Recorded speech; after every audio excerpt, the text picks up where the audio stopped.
بسم اللہ الرحمن الرحیم۔ السلام علیکم ورحمۃ اللہ وبرکاتہ۔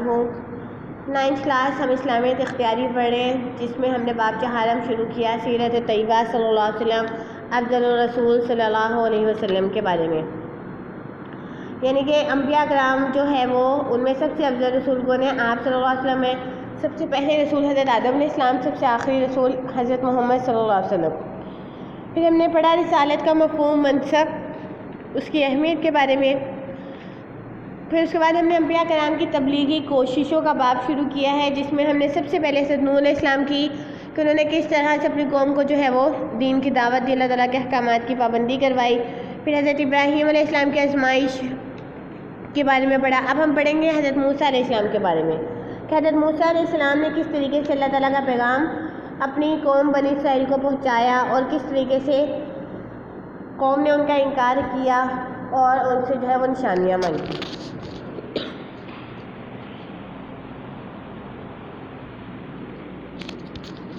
طالبات، جس طریقے سے میں آپ کو ہیڈنگ کے ساتھ بولتی ہوں، آپ نے پیپر میں جب آپ کا سوال آئے گا تو آپ نے اس کو اسی ہیڈنگ کے ساتھ لکھنا ہے، ہیڈنگ بنا کے۔ اگر آپ سیدھا سا ایک مطلب جواب لکھ دیں گی تو آپ کو اس کے نمبر نہیں ملیں گے۔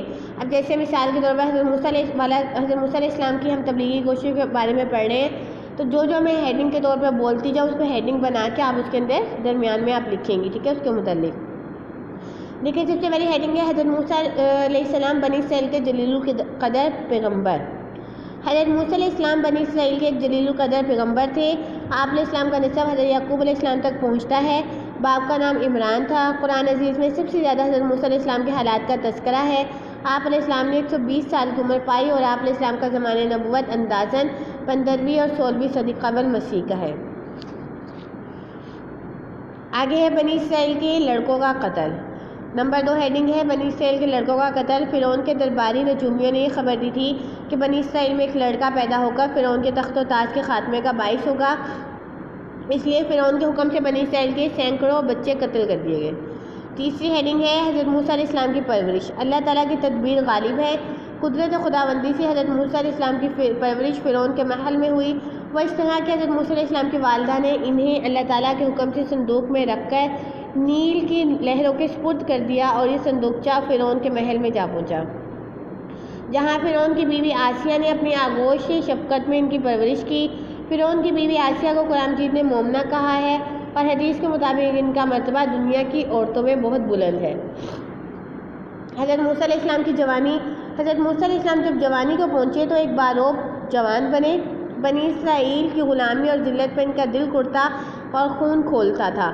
یہ اس بات کی علامت تھی کہ اللہ تعالیٰ نے انہیں بنی اسرائیل کی نجات کے لیے نبوت سے سرفراز فرمانا تھا۔ قرآن پاک میں ارشاد ہوتا ہے، اور جب موسیٰ علیہ السلام جوانی کو پہنچے اور بھرپور جوان ہو گئے تو ہم نے انہیں علم و حکمت عنایت کی۔ حضرت موسیٰ علیہ السلام کے معجزات۔ حضرت موسیٰ علیہ السلام نے جب اعلان نبوت فرمایا تو اللہ تعالیٰ نے انہیں نبوت، رسالت اور پیغام صداقت کے 9 نشانات یعنی معجزات عطا فرمائے۔ ان میں 2 بڑے معجزات عصا اور ید بیضا تھے۔ جب آپ علیہ السلام عصا کو اللہ تعالیٰ کے حکم سے پھینکتے تو اسلحہ بن جاتا، اور پکڑنے سے دوبارہ عصا بن جاتا۔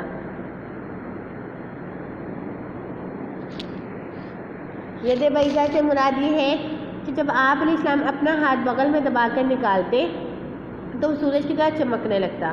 حضرت موسیٰ علیہ السلام کی دعا پر اللہ تعالیٰ نے آپ کے بھائی حضرت ہارون علیہ السلام کو ان کا وزیر بنا دیا اور نبوت سے سرفراز فرما دیا۔ اللہ تعالیٰ کی طرف سے دونوں کو حکم ہوا کہ فرعون کو دعوت حق دو اور بنی اسرائیل کو اس کی غلامی سے آزاد کراؤ۔ اگلی ہیڈنگ ہے دعوت حق۔ دونوں بھائی فرعون کے دربار میں پہنچے اور بے خوف و خطر اندر داخل ہو کر اپنے آنے کی وجہ بیان کی اور فرمایا، فرعون، ہمیں اللہ تعالیٰ نے اپنا پیغمبر علیہ السلام اور رسول علیہ السلام بنا کر تیرے پاس بھیجا ہے۔ ہم 2 باتیں چاہتے ہیں، ایک یہ کہ اللہ تعالیٰ پر ایمان لا اور کسی کو اس کا شریک نہ بنا، دوسری یہ کہ ظلم سے باز آ جا اور بنی اسرائیل کو اپنی غلامی سے نجات دے تاکہ وہ خدا کی عبادت میں آزاد ہو جائے۔ حضرت موسیٰ علیہ السلام نے فرعون اور اس کی قوم کو رب العالمین کی عبادت کی طرف بلایا۔ نہایت نرمی کے ساتھ فرعون کے درباریوں کو راہ حق دکھائی اور فریضہ رسالت ادا کرنے میں ہر مشکل کو برداشت کیا۔ وہ فرعون کے رعب شاہی سے قطعاً مرعوب نہ ہوئے۔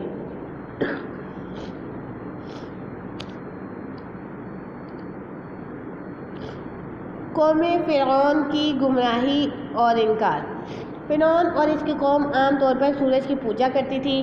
فرعون کو قوم کا اوتار اور مظہر سمجھتی تھی، اس لیے فرعون بھی اپنی قوم کا دیوتا بلکہ رب بنا ہوا تھا۔ فرعون حضرت موسیٰ علیہ السلام کی باتیں سنتا اور اندر ہی اندر پیچ و تاب کھاتا، یعنی کہ غصہ آتا اسے بہت۔ آخر تنگ آ کر فرعون نے حضرت موسیٰ علیہ السلام سے کہا، اگر واقعی تو اپنی باتوں میں سچا ہے تو کوئی نشانی دکھا۔ جادوگر سے مقابلہ۔ حضرت موسیٰ علیہ السلام نے بھرے میدان میں اپنی لاٹھی عصا کو زمین پر ڈالا تو وہ اژدہا کی شکل اختیار کر گئی، پھر اپنے ہاتھ کو گریبان کے اندر لے جا کر باہر نکالا تو وہ چمکتا ہوا باہر آیا۔ فرعون اور اس کے درباریوں نے اسے جادو سمجھا اور حضرت موسیٰ علیہ السلام کے مقابلے کے لیے اپنے ملک کے ماہر جادوگروں کو طلب کیا، لیکن ان کا جادو حضرت موسیٰ علیہ السلام کے عصا سے مات کھا گیا اور حضرت موسیٰ علیہ السلام کا عصا اژدہا بن کر جادوگروں کے مصنوعی سانپوں کو ہڑپ کر گیا۔ جادوگروں کا ایمان لانا اور فرعون کی اعزاز رسانی۔ جادوگروں نے حضرت موسیٰ علیہ السلام کا معجزہ دیکھا تو سجدے میں گر پڑے اور اللہ تعالیٰ پر ایمان لے آئے۔ اس پر فرعون بڑا غضبناک ہوا اور اس نے ان مسلمانوں کو سخت اذیتیں دی اور انہیں تختہ دار پر لٹکایا، لیکن وہ آخری دم تک ثابت قدم رہے چونکہ وہ حق کو پہچان چکے تھے۔ قوم فرعون پر عذاب۔ فرعون کا مکر و فریب اور اس کا غیظ و غضب حضرت موسیٰ علیہ السلام کو شکست نہ دے سکا۔ حضرت موسیٰ علیہ السلام اور حضرت ہارون علیہ السلام تبلیغ کا فرض پورے زور و شور سے ادا کرتے رہے۔ جب ان پر فرعون کی زیادتیاں حد سے بڑھنے لگی تو فرعون اور اس کی قوم کو عذاب الہی سے دوچار ہونے لگے۔ یہ عذاب پھلوں کے نقصان، قحط، طوفان، ٹڈی دل، جو، مینڈک اور خون وغیرہ کی صورت میں آیا، جس سے ان کی زندگی مشکل ہو گئی۔ قوم ایمان لانے کا وعدہ کرتی لیکن عذاب ٹلنے پر مکر جاتی اور اس پر پھر سے عذاب مسلط ہو جاتا۔ اگلی ہیڈنگ ہے بنی اسرائیل کی ہجرت۔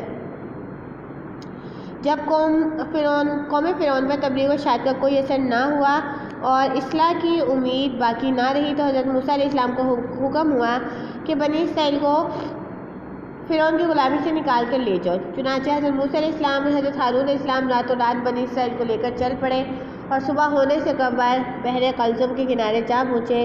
فرعون کو معلوم ہوا تو ایک زبردست لشکر کے ساتھ ان کا پیچھا کیا اور صبح ہوتے ان کے سر پر جا پہنچا۔ بنی اسرائیل یہ دیکھ کر گھبرا گئے۔ حضرت موسیٰ علیہ السلام سے کہا، ہم تو پکڑے گئے۔ حضرت موسیٰ علیہ السلام نے یہ فرمایا کہ ہرگز ایسا نہیں ہوگا، میرا پروردگار میرے ساتھ ہے، وہ مجھے اس مشکل سے پار نکلنے کا راستہ دکھائے گا۔ فرعون اور اس کے لشکر کی غرقابی۔ حضرت موسیٰ علیہ السلام نے اللہ تعالیٰ کے حکم سے اپنا عصا بحر قلزم پر مارا، پانی پھٹ گیا اور درمیان میں خشک راستہ پیدا ہو گیا جس کے ذریعے بنی اسرائیل صحیح سالم پار اتر گئے۔ فرعون اور اس کے لشکر نے اسی راستے پر ان کا تعاقب کیا، لیکن قدرت الہی سے پانی مل گیا اور فرعون اپنے لشکر سمیت غرق ہو گیا۔ قوم کی اصلاح۔ بحر قلزم کو عبور کرنے کے بعد بنی اسرائیل اور وادی سینا میں داخل ہوئے۔